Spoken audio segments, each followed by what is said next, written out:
Boa tarde para você que acompanha Notícias Agrícolas. Eu sou Virginia Alves. Nós estamos de volta aqui com a nossa programação. Agora para falar um pouco sobre o mercado de café. Na semana passada, o mercado vinha de dias bem tranquilos, mas os números do USA despencaram os valores lá na Bolsa de Nova York. A gente teve sessão com queda de mais de 300 pontos. Hoje a gente começou a semana com uma movimentação mais positiva e para a gente entender o que está acontecendo e tentar desenhar um cenário para os próximos dias, a gente fala hoje com o analista Rodrigo Costa. Ele fala com a gente direto de Nova York. Seja bem-vindo, Rodrigo, a Notícias Agrícolas.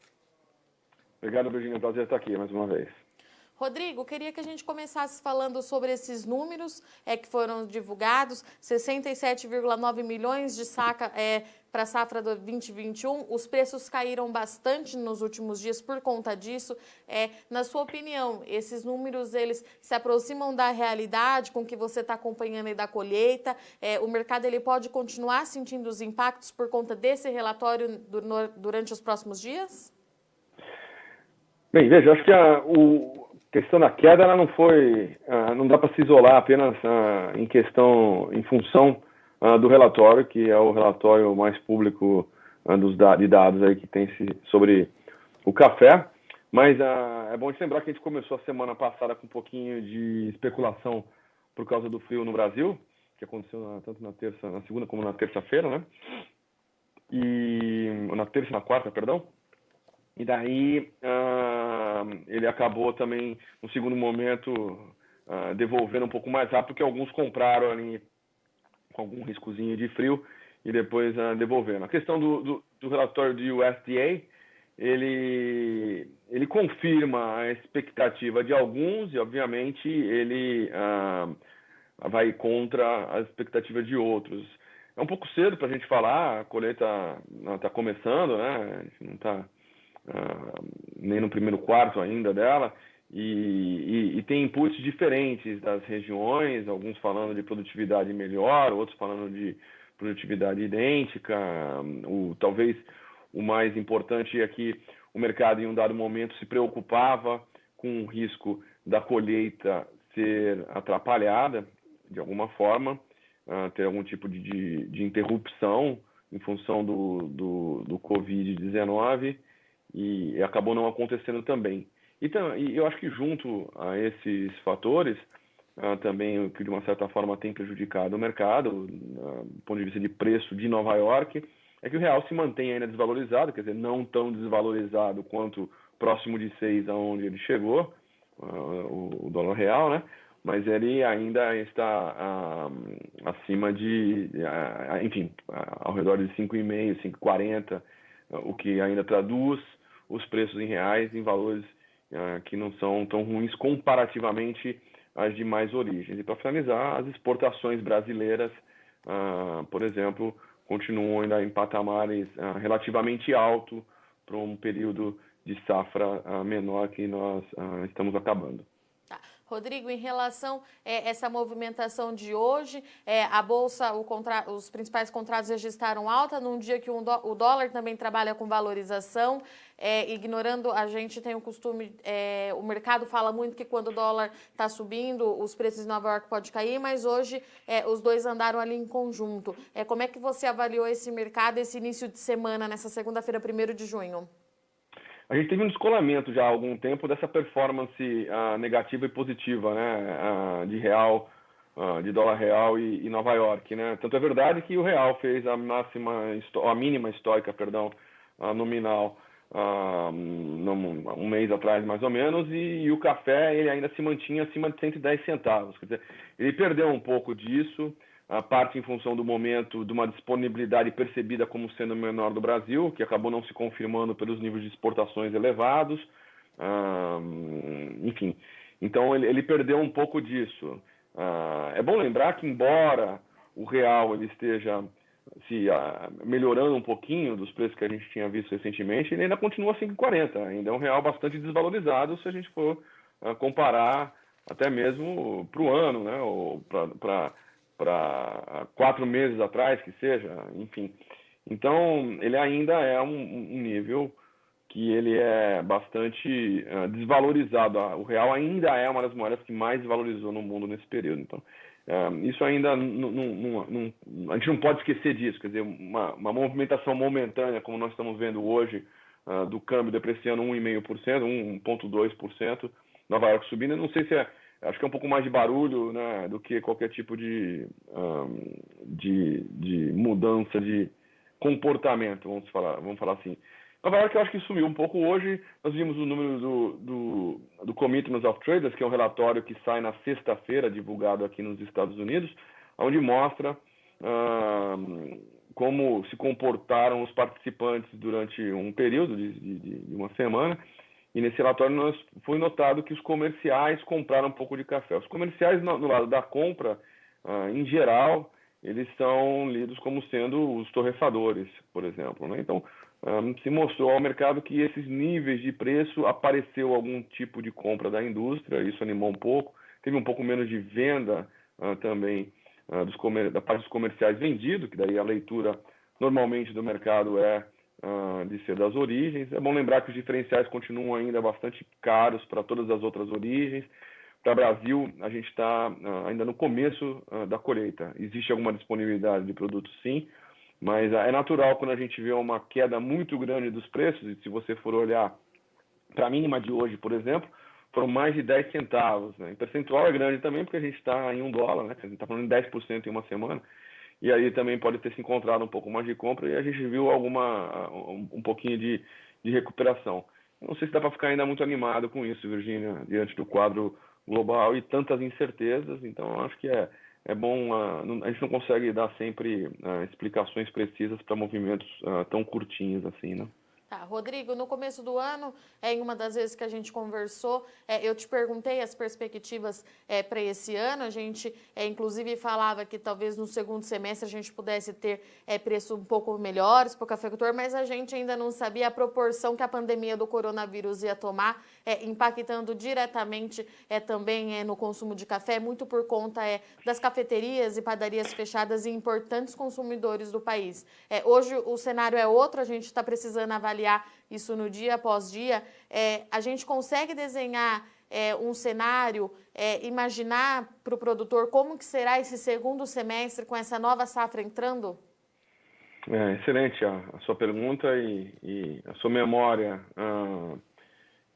pontuando, né, os momentos diferentes. A gente tinha no começo do ano uma perspectiva de, obviamente, produção brasileira talvez não muito diferente do que nós temos agora, mas o café ele vinha vindo de anos seguidos de crescimento acima da taxa que a gente chama orgânica, né?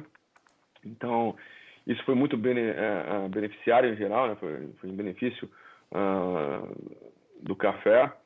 E de lá para cá as coisas se alteraram. Um dos segmentos que mais cresceram e mais tem ajudado o mercado de café é, de fato, esse segmento de cafés especiais, onde tem as cafeterias, onde tem a figura do barista, que ganhou uma importância tremenda no mercado de café, e, de fato, também ele traz um rejuvenescimento dos consumidores, que é importantíssimo.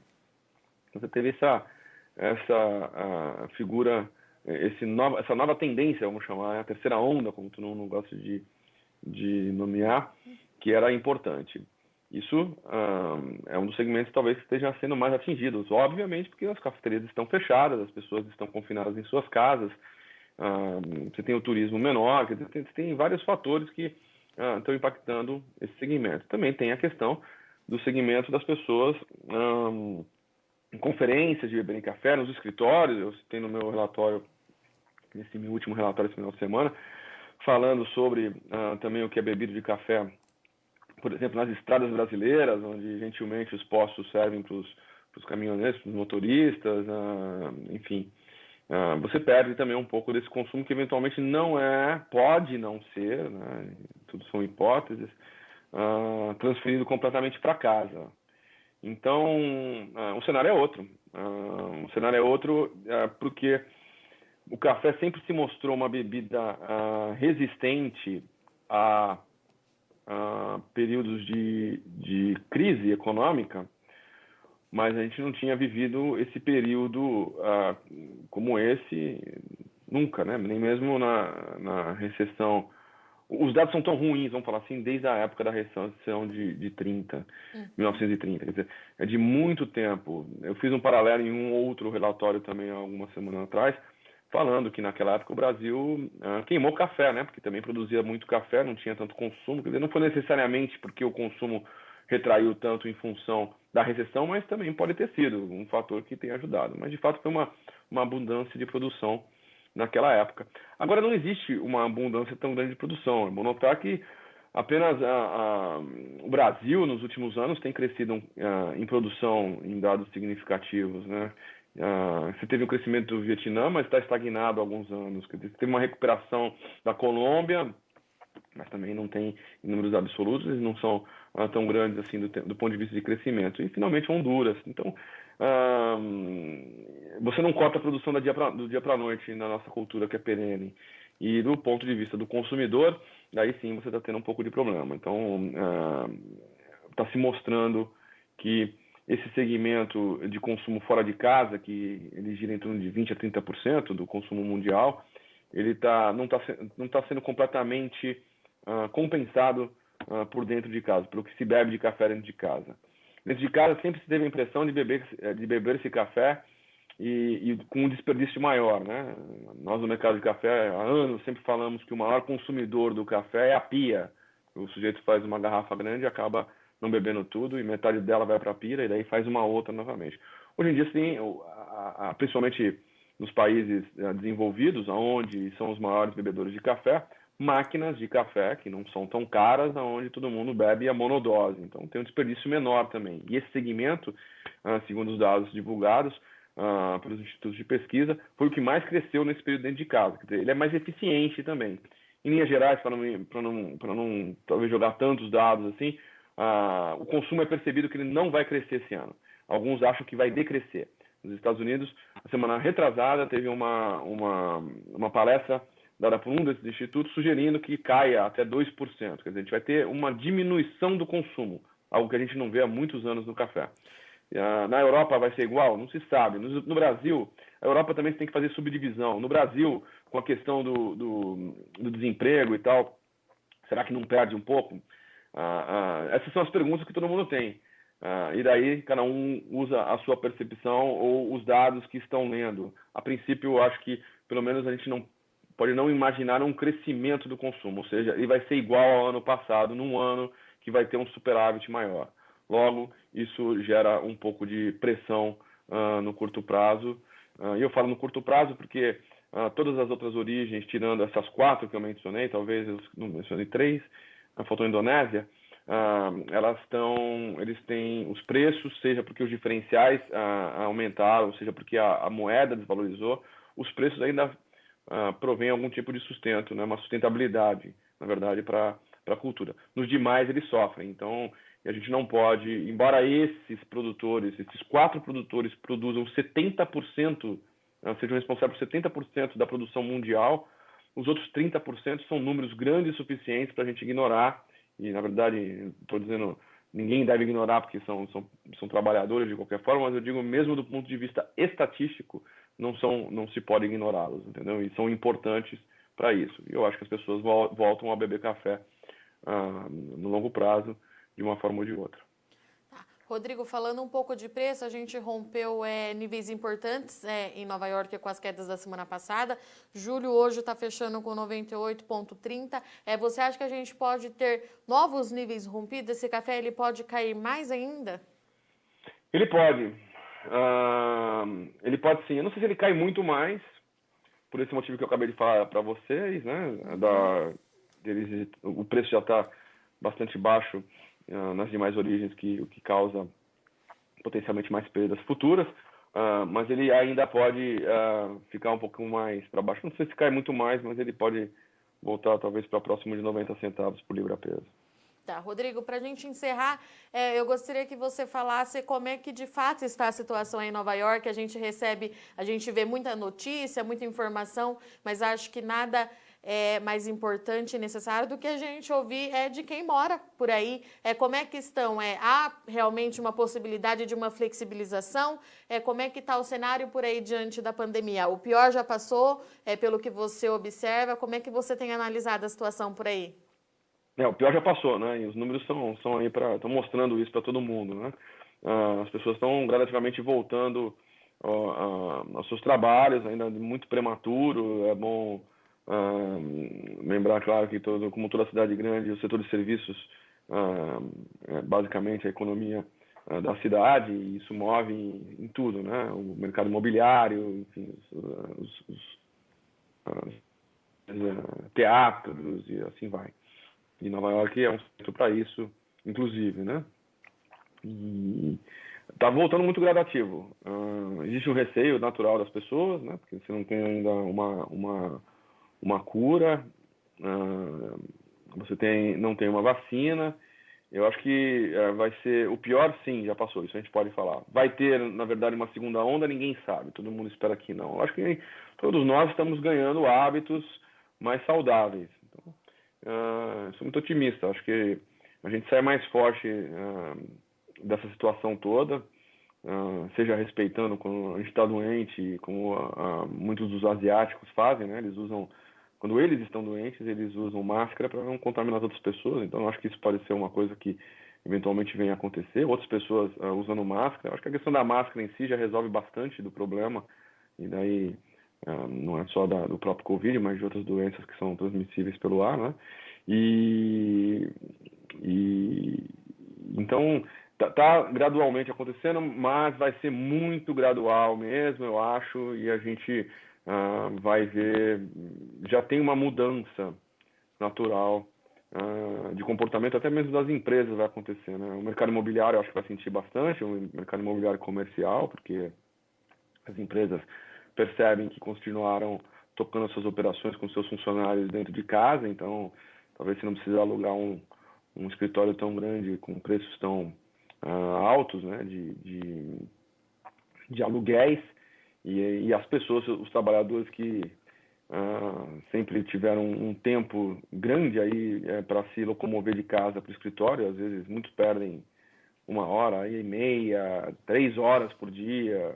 Conheço pessoas aqui que perdem 4 horas por dia, e aqui tem transporte público, né? Então você imagina o nosso querido Brasil aí, que ainda algumas cidades não conseguem ter os transportes tão eficientes. Eu acho que se ganha mais nesse sentido de qualidade de vida. Então, curto prazo, sim, é um pouco chato, a gente está reaprendendo algumas coisas, mas a gente sai melhor, e aqui também não é diferente. Foi um foco maior nos Estados Unidos, até porque tem uma concentração demográfica maior, quer dizer, não é tão difícil, e tem pessoas voando em todo lugar do mundo. Então, já passou o pior, e acho que gradativamente a gente vai reabrindo e a gente vai voltar o mais próximo do normal possível. Legal. Rodrigo, eu agradeço sua participação mais uma vez aqui no Notícias Agrícolas. Deixo agora aquele espaço aberto, se você quiser deixar uma mensagem para o produtor, fique à vontade.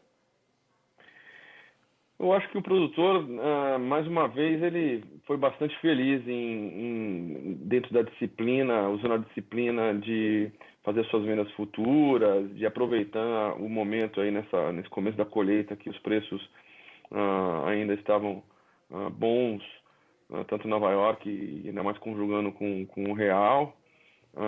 O produtor brasileiro, de todos os produtores, talvez seja o produtor que está tendo a felicidade de estar vivendo um momento que é menos dolorido, como a gente está vendo em algumas outras origens, porque sempre foi muito profissional. Não estou falando que os outros não sejam, mas no Brasil a difusão de informação, como até mesmo o próprio canal como o de vocês, Notícias Agrícolas, fazem com a preocupação de levar a informação. Então, o produtor, ele ouve todas as informações, sabe diferenciar o que a informação ela é pertinente à sua região ou não, ouve muito bem e seleciona. Eu acho que muito importante isso também. Acho que a gente vive num mundo tão polarizado que às vezes as pessoas são interpretadas, como não falam a mesma coisa com a gente, às vezes são interpretadas de uma forma ruim, né? No Brasil, eu acho que o produtor de café ele tem uma cabeça mais aberta, ele entende cada agente, cada ator, cada peça do setor, E cada um está mostrando a visão do que está vendo. Claro que quem está no campo é ele vê melhor do que ninguém, mas se ele consegue juntar essas partes diferentes, acaba talvez ajudando na análise maior. Eu acho que não sou ninguém para dar nenhum tipo de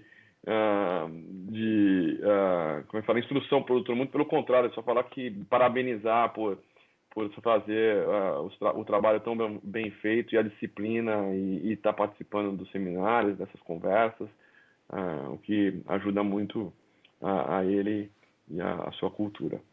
Legal, Rodrigo, obrigada pela sua participação. Você é sempre bem-vindo aqui no Notícias Agrícolas. Até a próxima. Até a próxima, Virginia. Um abraço para você e para todos os nossos ouvintes aí. Bom, essa foi a nossa entrevista com o Rodrigo Costa, direto de Nova York. O Rodrigo trouxe para a gente hoje um parâmetro diferente daquilo que a gente estava vendo lá no começo de 2020, em janeiro, quando o próprio Rodrigo trazia para a gente que no segundo semestre os preços do café poderiam voltar a subir de maneira mais expressiva. O Rodrigo trouxe, a gente tem que destacar, que a gente ainda não tinha essa noção da pandemia do coronavírus, a gente não sabia que a gente ia passar por um momento tão delicado. O café, como a gente vem trazendo aqui para você no Notícias Agrícolas, é uma das commodities que ainda tem sido resistentes, os preços não caem tanto, mas o Rodrigo traz que pode sim sofrer uma pressão ao longo desse segundo semestre, até que a gente entenda até que ponto que essa pandemia vai afetar todo o setor financeiro global. O Rodrigo trouxe também hoje um dado importante, que ele acredita que o mercado do café não vai ter um aumento de consumo esse ano, também por conta da pandemia, destacando aquilo que a gente também vem trazendo aqui no NA, que as cafeterias em importantes polos consumidores como Estados Unidos e Europa estão fechados e por isso o consumo não deve registrar uma alta de 2% como era projetado anteriormente. Bom, a gente continua acompanhando as notícias, a gente traz tudo aqui para você, eu agradeço a sua companhia, em breve nós estamos de volta.